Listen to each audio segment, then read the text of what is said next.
1988, tinha aprovado a sua Constituição, né, que estimulava exatamente a participação na definição das políticas públicas, né, inclusive cria os conselhos setoriais de políticas públicas como espaço de controle social, e é neste contexto que a cidade de Porto Alegre se movimenta. Já o governo anterior à implantação do orçamento tinha vivido uma experiência importante de criação de conselhos populares, e então o orçamento participativo surge, né, por uma forte indução do governo municipal daquela época, que era exatamente um governo que buscava esta relação mais profunda com a sociedade civil organizada. O orçamento participativo no Brasil ele tem se expandido, né? Atualmente existem centenas de modelos que se espalham pelo Brasil, né? Nós temos já uma articulação numa rede nacional do orçamento participativo, que foi criada a partir de 2007. Né? Nós achamos importante isto, né? Porque defendemos exatamente esta configuração política, né, das redes que criam possibilidades de estruturas horizontais e colaborativas, né, que, no caso da rede do orçamento participativo, tem como objetivo de fazer um intercâmbio dessas experiências e de conhecimentos e superar os desafios que são impostos pela implantação dessa experiência no nosso dia a dia.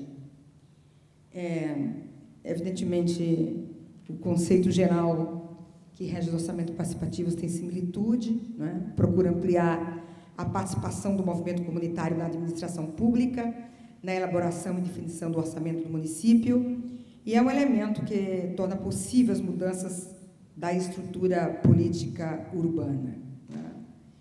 Recentemente, nós temos vivido uma transição histórica importante, e destaco aqui 3 itens: o amadurecimento do processo democrático brasileiro, a emergência da sociedade civil, o que cria a possibilidade de cidadãos mais informados e ativos, e uma opinião pública mais vigilante. Nós sabemos que nós vivemos uma realidade onde se tem maior acesso ao conhecimento, o avanço da sociedade da informação, novos atores sociais entram na cena política e desenvolve-se novas arquiteturas públicas.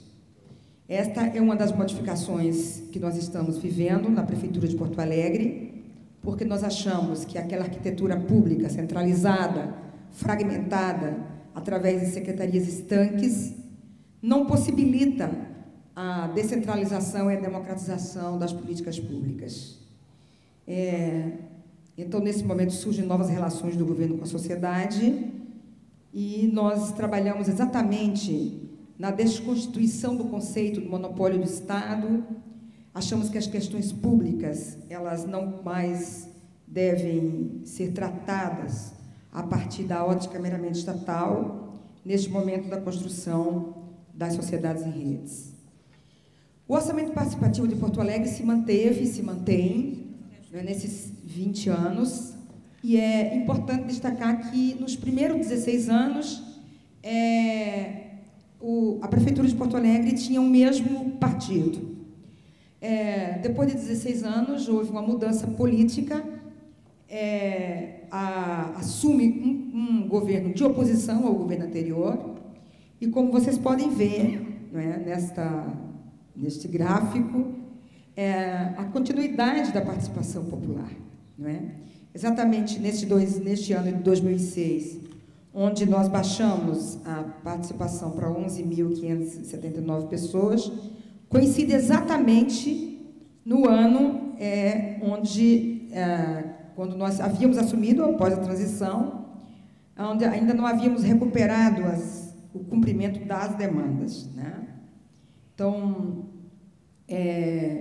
nós assumimos com 907 obras atrasadas, reduzimos, ao final do primeiro ano, para 772 demandas, e exatamente este cumprimento das demandas e a decisão política de fazer o atendimento das demandas do governo anterior, eu acho que foi um instrumento importante da credibilidade junto à população. Porque, infelizmente, a nossa cultura política tradicional é muito frequente o descumprimento dos compromissos dos governos anteriores. Então, nós criamos uma consigna, não é? Que dizia: fica o que está bom e muda o que é preciso, preservando conquistas e garantindo mudanças. Eu acho que esta interlocução e esse diálogo do novo governo com a sociedade exatamente permitiu a continuidade do processo.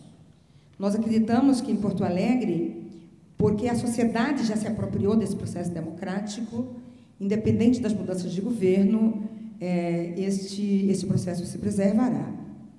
Porque uma das primeiras perguntas que a população faz a qualquer candidato é em relação à manutenção ou não do orçamento participativo. Portanto, está na consciência da maioria das pessoas que este é um processo que foi construído coletivamente pela sociedade e as possibilidades de acontecerem exatamente pela composição histórico-política da cidade. Nós fizemos, com o apoio do Banco Mundial, uma avaliação do orçamento participativo, através de uma pesquisa, e vimos que o orçamento participativo de Porto Alegre tinha muitas virtudes, né? E foi apontada nessa pesquisa algumas características que eu acho importantes, né? Por exemplo, o OP mobiliza parcelas da população em torno, enfim, das suas necessidades na área pública, né? Faz circular um maior número de informações sobre os direitos dos cidadãos, faz avançar a consciência democrática, estimula a fiscalização no destino dos recursos públicos e contribui para aumentar a autoestima daqueles que participam. Cria focos de pressão pela oferta de serviços públicos e, em Porto Alegre, tem sido fundamentalmente na área do saneamento, da pavimentação, da habitação, da saúde e da educação. Nós também diagnosticamos uma série de insuficiências, achamos importante esse diagnóstico para avançarmos nesse processo. Vimos que havia a ausência de um diagnóstico, né, de mapas dos ativos e dos passivos sociais, a ausência de metas, a ausência de indicadores de avaliação, a ausência de um balanço social, e também vimos que havia um foco muito restrito da participação, né? Nós somos bastante exigentes, achamos que, apesar de toda a importância do orçamento participativo, a participação se restringir à discussão do orçamento público, para nós, é insuficiente. Então, nós achamos importante discutirmos outros conceitos que pudessem fazer a qualificação desse processo de participação. Começamos a discutir as interfaces do orçamento participativo com outras redes e outras experiências e começamos a buscar a discussão dos conceitos de cooperação e corresponsabilidade, procurando a nova atitude de todos e de todas, investigando novas práticas, novas formas de nos relacionarmos e na busca de novos patamares de bem-estar social. Então, essa discussão foi muito importante.